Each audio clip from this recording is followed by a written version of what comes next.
BBC news আন্তর্জাতিক সংবাদে আপনাকে স্বাগতম। শুরুতেই সংবাদ শিরোনাম, এরপর বিস্তারিত। হরমুজ প্রণালীতে মাইন অপসারণ শুরু করেছে যুক্তরাষ্ট্র, দাবি ট্রাম্পের।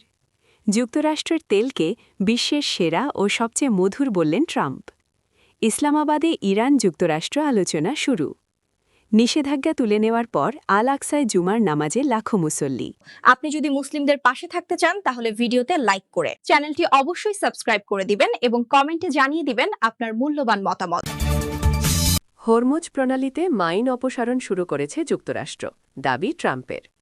হরমুজ প্রণালীকে নিরাপদ করার লক্ষ্যে মার্কিন যুক্তরাষ্ট্র সেখানে মাইন অপসারণের প্রক্রিয়া শুরু করেছে বলে জানিয়েছেন প্রেসিডেন্ট ডোনাল্ড ট্রাম্প। সামাজিক যোগাযোগ মাধ্যম ট্রুথ সোশ্যালে দেওয়া এক পোস্টে তিনি এই দাবি করেন। ট্রাম্প বলেন, বিশ্বের বিভিন্ন দেশের স্বার্থেই যুক্তরাষ্ট্র এই উদ্যোগ নিয়েছে।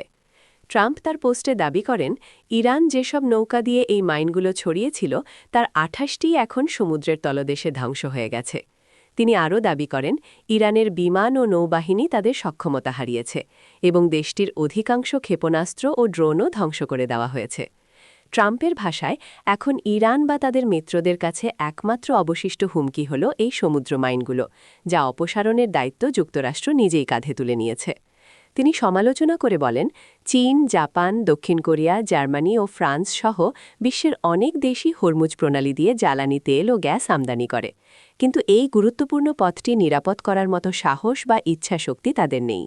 ট্রাম্প পুনরায় উল্লেখ করেন যে অনেক দেশ এখন তাদের খালি তেলবাহী ট্যাঙ্কারগুলোকে যুক্তরাষ্ট্রের দিকে পাঠাচ্ছে, যাতে সেখান থেকে বিশ্বের সেরা মানের তেল ও গ্যাস লোড করা যায়।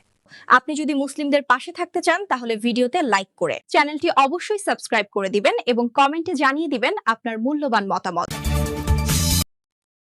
যুক্তরাষ্ট্রের তেলকে বিশ্বের সেরা ও সবচেয়ে মধুর বললেন ট্রাম্প।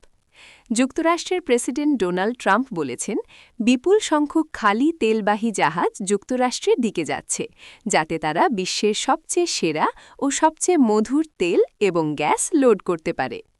সম্প্রতি ট্রুথ সোশ্যালে দেওয়া এক পোস্টে ট্রাম্প দাবি করেন, যুক্তরাষ্ট্রের কাছে বিশ্বের সবচেয়ে বড় দুটি তেল অর্থনীতির দেশের চেয়েও বেশি পরিমাণে তেল আছে এবং এর মানও ভালো।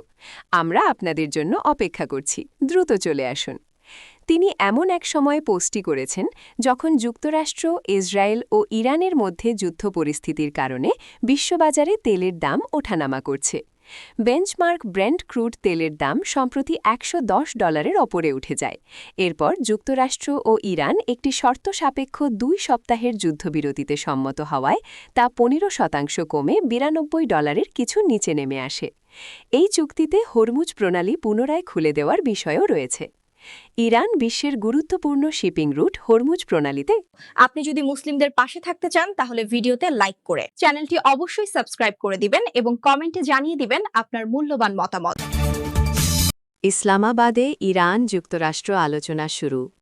পাকিস্তান সরকারের মধ্যস্থতায় রাজধানী ইসলামাবাদে শুরু হয়েছে যুক্তরাষ্ট্র ও ইরানের মধ্যকার উচ্চ পর্যায়ের ত্রিপক্ষীয় শান্তি আলোচনা। ১৯৭৯ সালের ইসলামী বিপ্লবের পর এটি দুই দেশের মধ্যে সর্বোচ্চ পর্যায়ের সরাসরি কূটনৈতিক বৈঠক হিসেবে গণ্য করা হচ্ছে। দীর্ঘদিনের বৈরিতা ও সাম্প্রতিক উত্তেজনার পর এই আলোচনা বিশ্ব রাজনীতিতে একটি বড় মাইলফলক হিসেবে দেখা হচ্ছে। বৈঠকটি এমন এক সময়ে অনুষ্ঠিত হচ্ছে যখন উভয় দেশের মধ্যে চলমান উত্তেজনা নিরসনে ১৪ দিনের একটি যুদ্ধবিরতি কার্যকর রয়েছে।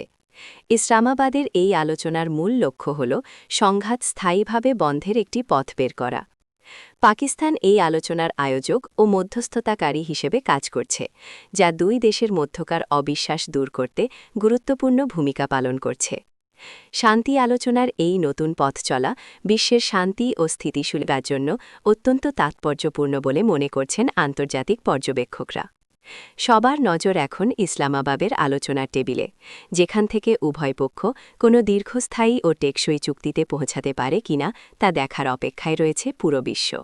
আপনি যদি মুসলিমদের পাশে থাকতে চান তাহলে ভিডিওতে লাইক করে চ্যানেলটি অবশ্যই সাবস্ক্রাইব করে দিবেন এবং কমেন্টে জানিয়ে দিবেন আপনার মূল্যবান মতামত।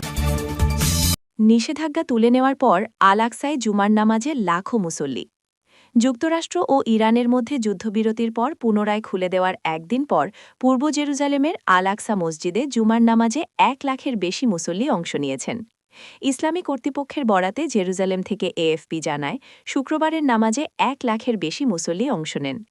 জেরুজালেমের পুরনো শহর 3টি আব্রাহামিক ধর্মের গুরুত্বপূর্ণ পবিত্র স্থানের আবাসস্থল, যা 28 ফেব্রুয়ারি যুক্তরাষ্ট্র ইসরায়েলের ইরান হামলার পর শুরু হওয়া যুদ্ধের কারণে বন্ধ ছিল।